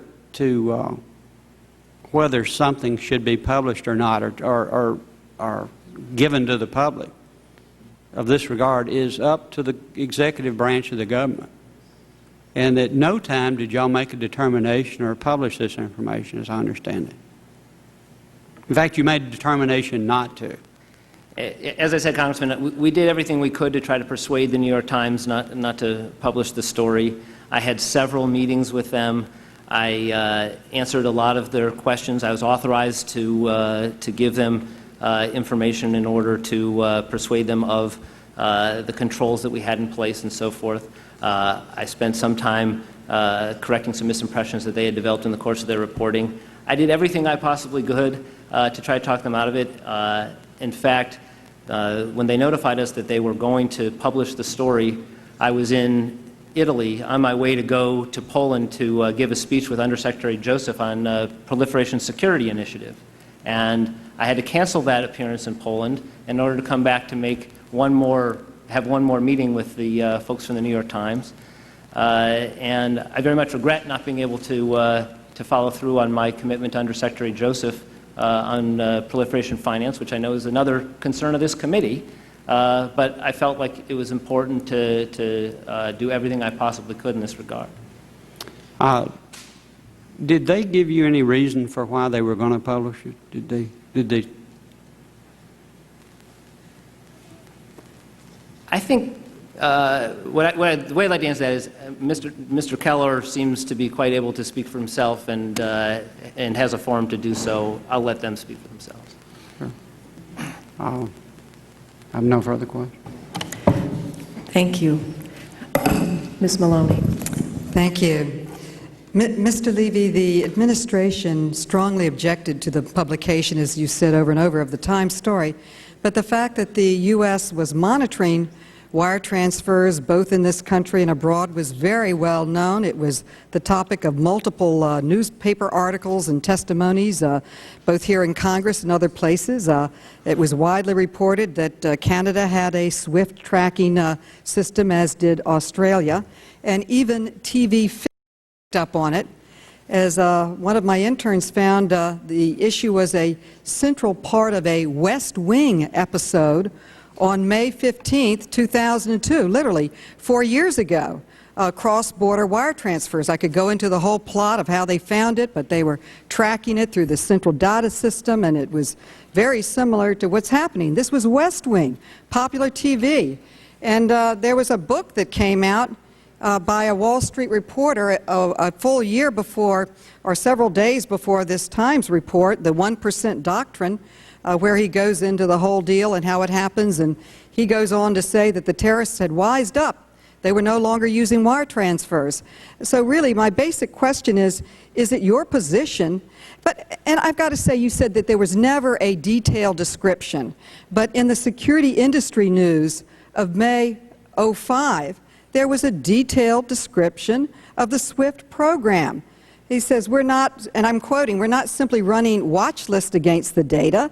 The SWIFT messages can be parsed. They can do contain fields. They can be formatted in a way that helps us to analyze. And it goes on for pages about how the SWIFT program operates. And so where was the hue and cry against the security industry news when they published a detailed description well over a year before, in addition to the many descriptions that I put into the record? So is it your position that a significant number of terrorists would not have been aware of this monitoring after all this coverage, but suddenly woke up and were threatened by it after they read the New York Times, after it had been in the Australian news, the Canadian news, the securities news, even West Wing stories well over 4 years ago? Absolutely. And I know that for a fact because I go into the SCIF every morning and I read my intelligence book, and I see exactly what transactions are still occurring that were captured by this program, which came up in response to our targeted searches. And that's exactly what value the program had, and I think that that value has been compromised by this, this revelation and the discussion that followed it. I don't think that any of the things that you referred to revealed this program, as I explained to the prior questioner. It did not explain exactly how we were doing this, what we were subpoenaing from SWIFT, that we, the United States government, had access to that information. None of the things that you referred to revealed that. Okay. And even if they had, the front page discussion of it and the ensuing media description of it made it much more apparent to the terrorists. I know for a fact. Well, maybe the terrorists don't watch West Wing, but I have another question. Maybe they don't watch it. But you testified, Mr. Levy, that you obtained large blocks of data from SWIFT and put these in a U.S. government database. And you testified that you only search this data under specific rules. But those rules are written by you, known only by you, and enforced by you, and not by any other branch of government. There is absolutely no review. And apart from the condition that SWIFT apparently, conditions that they negotiated with you, there's no check on your discretion at all. In fact, we learned that at least one instance of abuse occurred, but we do not know when it happened or what it was. So my question is, are you willing to provide this committee with the subpoenas you served on SWIFT? And secondly, are you willing to provide us with the protocols or rules you used to search the data? And thirdly, are you willing to give us details about any inappropriate searches to date? We know of one because that was reported in the paper again, but this information would be very helpful to Oversight. Well, as Chairman Kelly said at the outset, she's requested a classified briefing. Those are requests that we'll take back and try to provide as much information as we can in a classified setting, because I think the proper forum for discussing issues like that would be in that setting, and we'll try to arrange that. Thank you very much. My time is up. I look forward to the classified briefing, and if I may, Madam Chairwoman, put in writing specific questions we'd like followed in that meeting.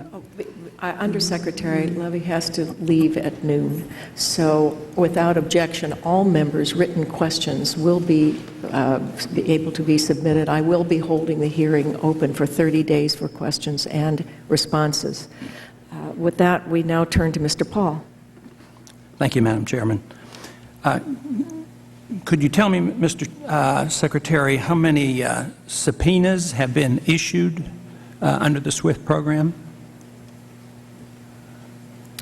Mr. Paul, if I could, I'd take that question. First of all, I don't know the exact number off the top of my head, but even if I did, I'd rather provide it in the other setting if I could. And how many criminal prosecutions have there been? Again, if getting into the operational details of and detailed output of the program would not be appropriate for this this setting. So, in many ways, this whole idea of oversight doesn't amount to a whole lot, because that would be the essence of oversight. My contention in my opening remarks that in a practical sense they have an alternative. They go to this transfer of money through Hawala.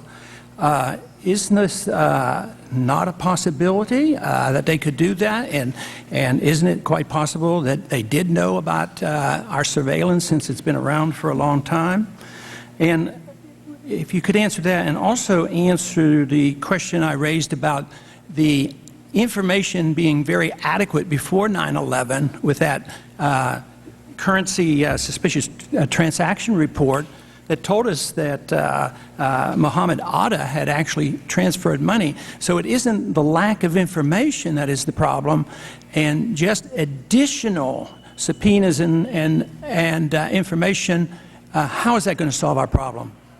Those are good questions, Mr. Paul. Let me take the first one first, which is it possible that they knew about this? And I think this is the exchange I had with Mrs. Maloney. I've testified that there's a trend that the terrorists have moved towards cash couriers and hawalas. And I think that's part of what Ms. Maloney was referring to. I've been very open about that. But a trend doesn't mean 100%. Yes, some terrorists have moved to cash couriers and hawalas. But what I was very adamant with her, and what I'll say to you as well, is that I know for a fact that that some terrorist facilitators and some parts of these terrorist networks were still using this traditional banking system, and we were capturing that information by targeted searches through this SWIFT data, and it was yielding value up until the time of this disclosure. And that's just a fact. I don't know for sure why. We can speculate why, but that's the fact. I do know that. And that's what I think is lost. And this question that you ask, and I think it's an important point you're making, that are we just getting more data and just collecting as much as we can?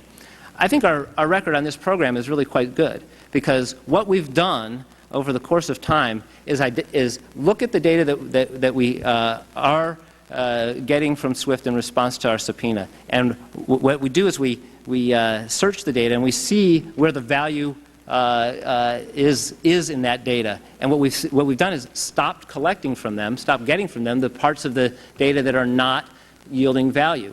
And in addition to that, and this really goes to the point that you're getting at, we've deleted the data going back historically that wasn't valuable to a terrorism investigation. And that's a very strong indication of our good faith that we're only using this for terrorism purposes. And that's our only intention in getting the data, and that's the only use that we're trying to put it to. I yield back. Thank you, Mr. Paul. We've been called for a vote, but I think we have time to fit Mr. Davis in if... Thank you, Madam Chairwoman. Mr. Levey, have you read The 1% Doctrine by Ron Suskind? No, sir, I have not. Among other things, there's a reference in the 1% Doctrine to human intel that the United States obtains from al-Qaeda. There is a description of a particular operative. There are references to specific conversations that the informant had with al-Qaeda leadership. There's a reference in the book to locations of those conversations. There's a reference to the exact nature of those conversations. That is information that it would seem to a reasonable listener would provide some information about who the operative was. There's also a description in al-Qaeda in the 1% Doctrine of a particular device, I think called a Mabaktar, which could possibly be used to release or discharge chemical weapons. There's a detailed description of how big it is, how wide, its dimensions, what it looks like. It's a comparison of common anecdotal things that it looks like. Obviously, a reasonable al-Qaeda operative reading that book could decide to make a change in tactics and come up with a new device of which we have no knowledge.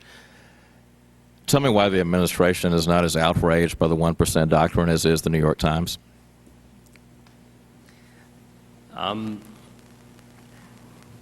As I said, I haven't read that book. Is not a good answer. Oh, I'm sorry. My answer wasn't satisfactory. Well, I'm sorry. I mean to interrupt you, sir. Go ahead. Okay.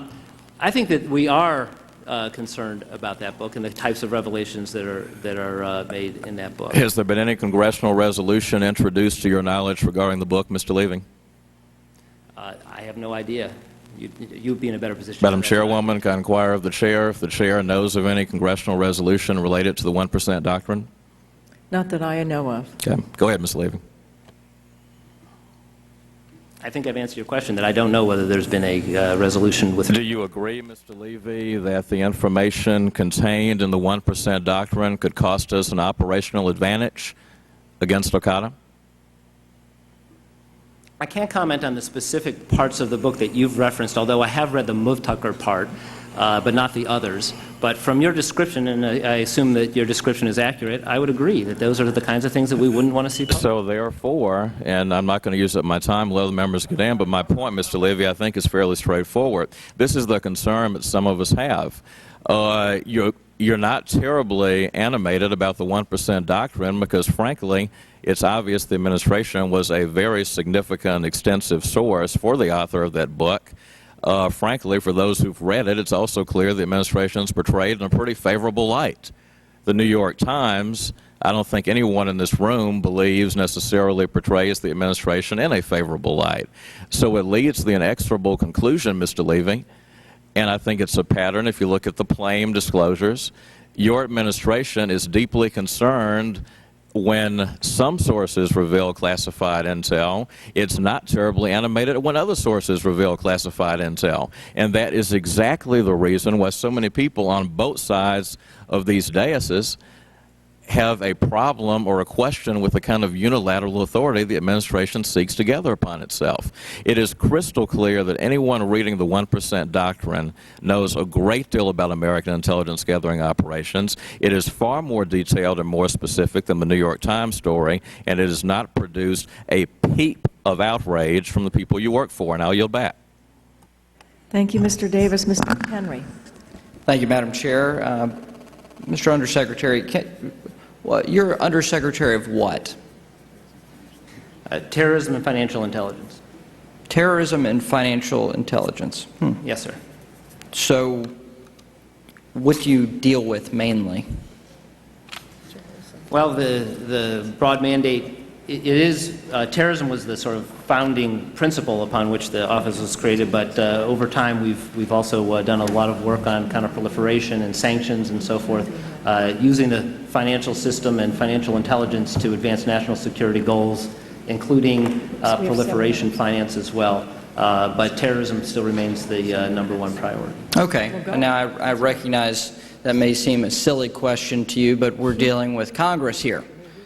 And based on the rhetoric I've heard this morning from my colleagues, it seems a new fact to them that indeed you're trying to deal with the financing of terrorism, and you have tools in place to monitor the financing systems of these terrorists, including one that was disclosed, a classified program, which I would hope, Mr. Undersecretary, that you do have classified programs to root out and find these terrorists and their funding mechanisms. Do you not have tools to do this? I would say you don't have the answer, but I'm just saying rhetorically it seems ridiculous, the rhetoric that's been used here. Now, additionally, the ranking member of this committee had a level of outrage that you had not come before this committee and disclosed to all that can listen. They can watch it on C-SPAN. Whoever wants to fall asleep can watch it on C-SPAN, about this program. Were you asked indirectly about anything related to this SWIFT program by anyone from this committee? I'm not sure I understand the question, but I don't believe I was ever asked about this program by anyone on this committee. Okay. Or anything related to it? I don't believe so, no. Okay. But you did disclose this program to the Intelligence Committee, which also has oversight over your activities. The Intelligence Committee definitely has oversight of our activities, including our intelligence office, for obvious reasons. I have two quick questions because we've been called to vote on the floor. You said in your testimony you received written output from the program as part of your daily intelligence briefings, and that you, quote, cannot remember a day when that briefing did not include at least one terrorism lead from the program. Do you believe that this disclosure will, in the end, reduce the number of leads that you'll have in this program? Or have you seen a result yet? Well, as I indicated to Mr. Frank, we haven't seen the result yet, because the data that we're accessing right now was data that was created before the news stories. It's a matter of logic. I would think that the public discussion of this will be harmful to the program, but as I also said to Chairman Kelly, I'm hopeful that we'll still have some value from the program, and we intend to continue with it. And briefly, could you discuss the difference, you also touched on this, between the wiretapping program, national security wiretapping program, versus what you're doing with financial tracking? If you're referring to the NSA program you're referring to? Yes.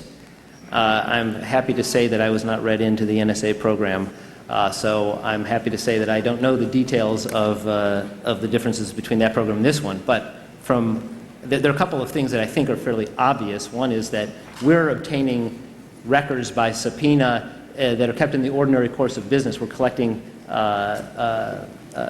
business records that SWIFT keeps in the United States in the ordinary course. From what I've read, I think that it's a different legal authority being used in the other programs. But again, I state very clearly, I don't know for sure. I was not read in. Well, thank you, Mr. Undersecretary. I certainly appreciate you being here today.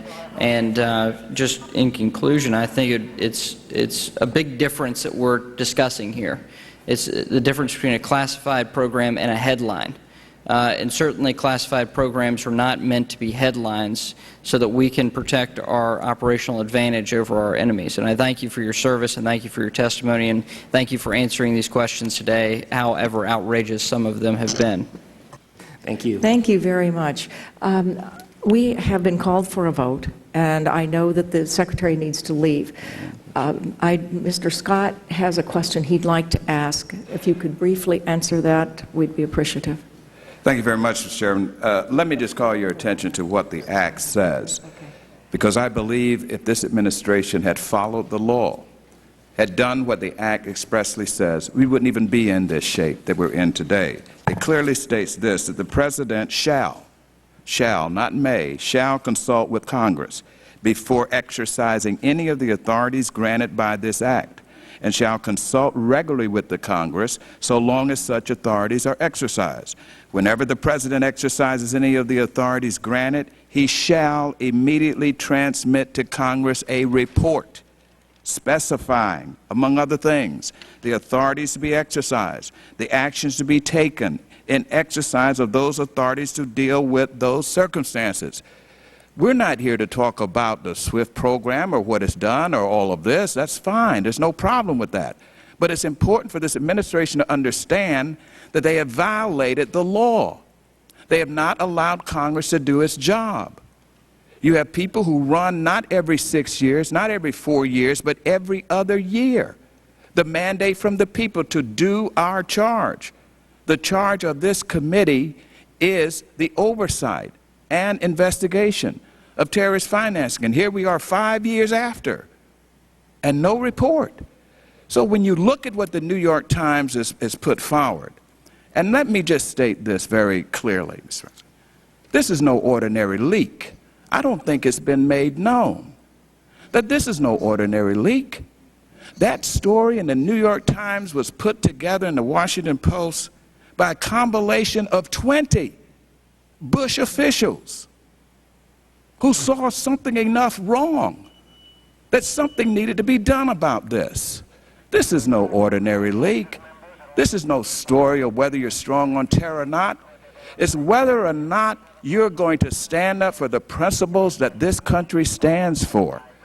And had we done what the Emergency Act says for us to do, clearly would not be in this position when 20, not some clerk, not some disgruntled employee, we're talking about 20 Bush officials, administrators in your administration, who saw something wrong with the direction in which we were going to say, let us pause here for a moment so that this is a dangerous road we're going on that undermines the very system.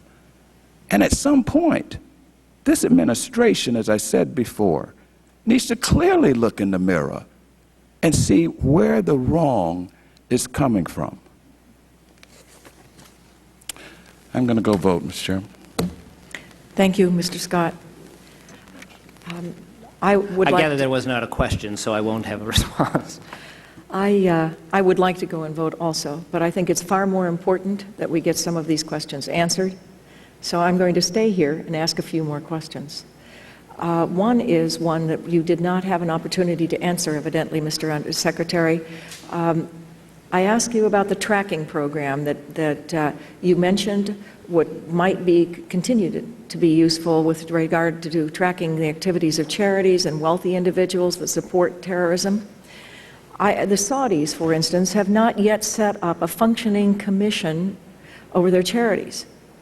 I want to know why there is this lag, and I want to know if this program will continue, would be helpful in that regard.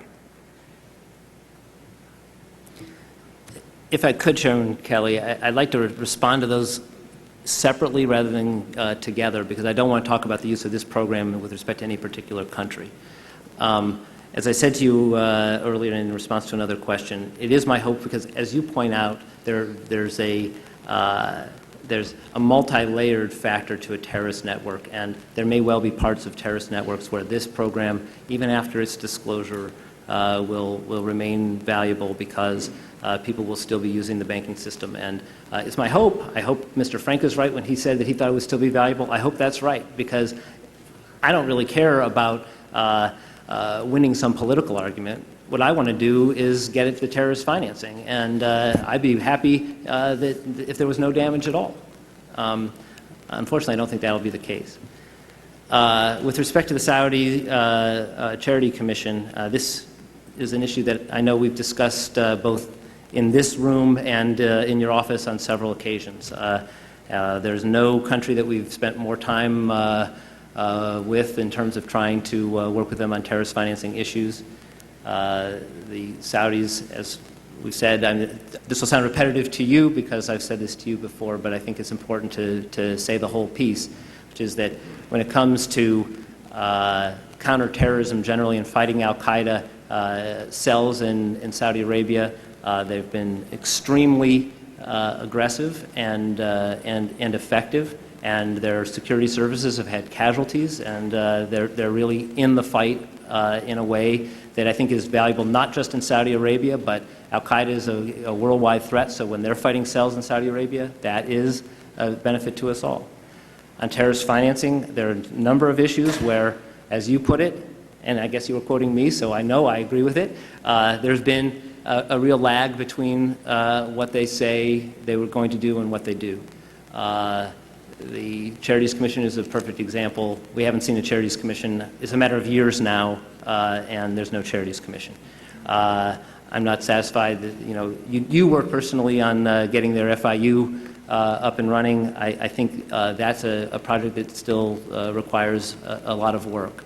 The specific thing I was referring to when I made this suggestion about lag and gap in a prior statement was holding individual financiers personally responsible in Saudi Arabia. This is something where the Foreign Minister, Prince Saud, has said that they intend to hold people personally accountable, and that has not yet happened. And as I'd say, there's a lag between what they're saying and the facts on the ground. We'll see if there's a gap between what they say and what they do. This is still, I think I've been to Saudi Arabia 3 or 4 times, and I spend a lot of time and effort on this, and I know you do too. I'm going to keep at it and do everything I can, both to encourage them and to help them fight terrorism more effectively. We've both been advocates for the work of the Egmont Group. This is the financial intelligence units of a number of different countries. I want to know how the TFTP program complements our technical assistance programs with those groups.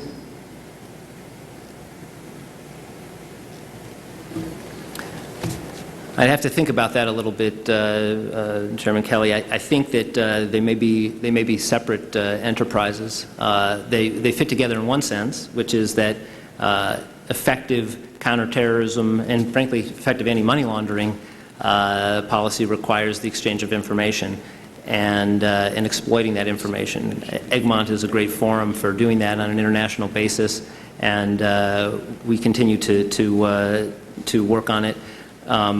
New director of FinCEN, Bob Werner, who is taking up the torch on this and doing a great job and takes this all very seriously.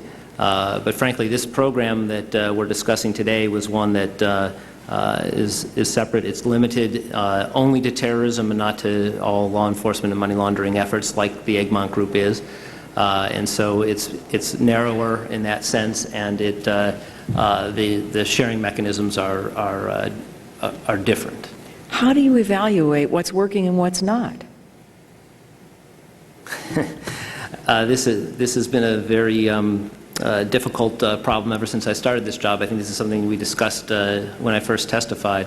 A lot of the indices of how effective we are things that we see only in intelligence reporting, and therefore you have to wonder whether you're getting the full story, because the way intelligence reporting works is you get some information, but you don't know whether there's reporting bias or collection bias or whatever.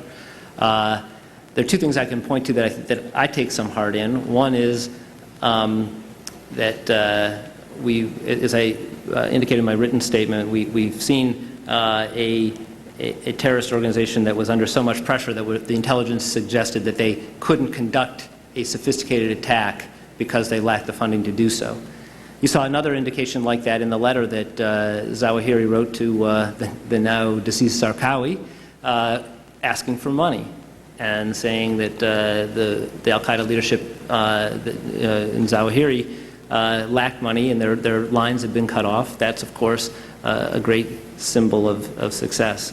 And I also point the committee to the assessment that the 9/11 Commission Public Discourse Project gave us, which was a fairly tough assessment across the board. But when it comes to this issue in particular, they graded the interagency effort as an A-, their highest mark. And I should say, I've seen some news reporting in recent weeks that was a grade for the Treasury Department, and I want to make clear that that wasn't a grade for the Treasury Department. That was a grade for the entire government's efforts, including, I would say, this committee. Thank you. You said that the G10 central banks were kept informed of the program, but in some countries, like the United Kingdom and others, the Egmont Group is not the Egmont member FIU isn't part of the central bank. So did they know about the SWIFT, or were they left in the dark? As I said, the ones that were informed were the central bank governors, not necessarily FIUs. So other country FIUs may not have known about the SWIFT? That's correct. And therefore were not able to use it?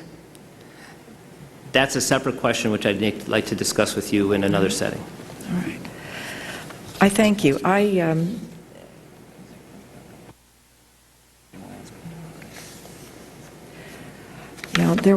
just been reminded that there was a question another section of a question that I didn't really get an answer to, and that is the question about the UAE and Bahrain, and whether they are living up to their stated commitments to combat terror finance.